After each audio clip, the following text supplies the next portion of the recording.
So for years, I helped people in therapy, with wellness programs, resilience training, and countless other mental health initiatives. Effort was being put forth, but still I saw people complaining that they were still anxious, stressed, burned out, all those things. And more people were actually still struggling to handle adversity. And eventually I started asking myself a question that made me, as a psychologist, pretty uncomfortable. What if all these things, these efforts, these attempts at helping people were actually solving the wrong problem? But the more people I worked with, the more I began noticing that something just didn't fit what I'd been taught. So I started to notice three main patterns that changed everything for me. So the first pattern showed up pretty early in my career when I was working in rehabilitation medicine. Many of my patients had experienced pretty life-altering injuries and medical events, things like brain injuries, spinal cord injuries, and strokes. These events totally changed the trajectory of this person's life. But what stuck with me was that the severity of the injury didn't always predict who recovered psychologically. Some people would experience devastating setbacks and somehow found a way to adapt and move forward.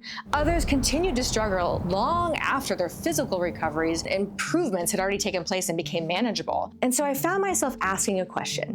Why do two people experience something similarly devastating, yet one becomes stronger while the other one becomes increasingly defined or trapped by what happened? We were spending enormous efforts trying to improve symptoms, reduce distress, and improve circumstances. Those efforts often did help, but they didn't really seem to reliably predict who would recover psychologically. And so increasingly, I wasn't convinced spending that energy and effort on reducing symptoms after they had already shown up was the answer either. There seemed to be something else determining whether people adapted to adversity or became trapped by it. I just didn't know what it was yet. So the second pattern emerged when I began working in oncology. Many of my patients were facing terminal diagnoses or profound uncertainty about how much time they had left. Objectively, these were some of the most difficult circumstances a person could really ever face. And yet once again, I noticed something different that didn't fit what I expected. Some patients would experience tremendous psychological suffering.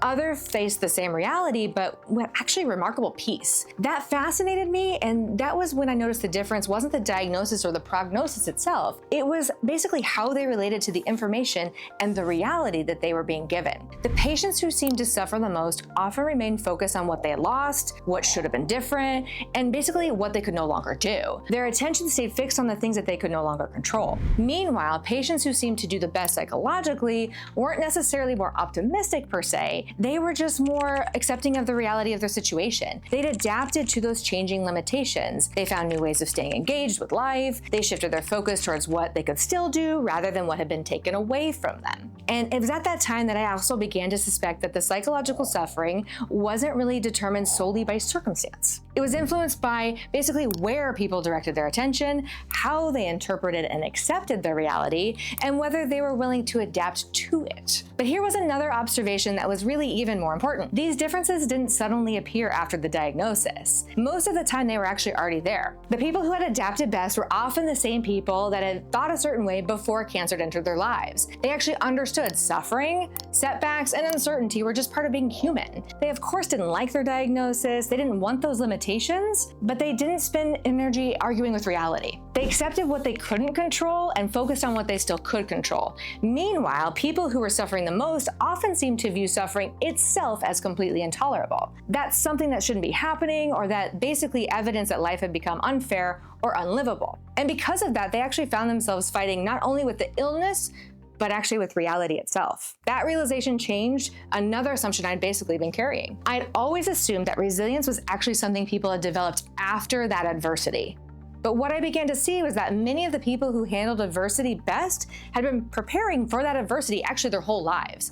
Not necessarily consciously, but through the beliefs they held, the way they interpreted hardship, the relationships they developed with suffering itself, long before they ever received bad news. And that realization created a problem for me, because most of psychological models we use nowadays are largely reactive.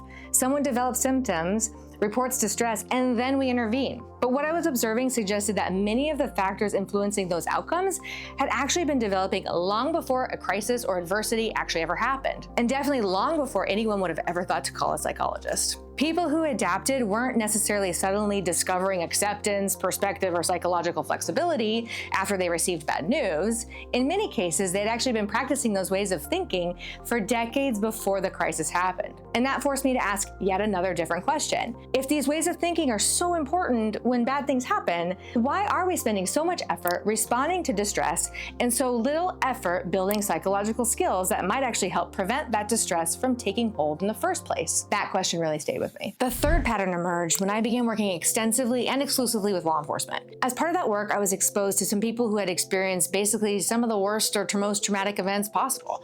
Things like officer-involved shootings, line-of-duty death, fatal crashes, extreme violence, and basically human tragedy on a scale most people would never really encounter in most days. And after a while, I began to notice something. Some people, no matter how horrific the event, never developed psychiatric symptoms. At first, I assumed maybe those people were the exception. But the more incidents I became involved with, the more I really realized they weren't nearly as rare as I had actually thought or had been led to believe. And that forced me to ask yet another uncomfortable question. Why are there people who experience horrific events and never develop psychiatric symptoms? What were they doing differently, or what had they known? Because if some people can experience extraordinary adversity without developing lasting psychological impairment, then maybe the most important question isn't how we treat psychological injury after it occurs, but maybe the more important question is what characteristics or traits do those people have who are resistant to psychological injury in the first place? So that question actually changed where I began looking for answers.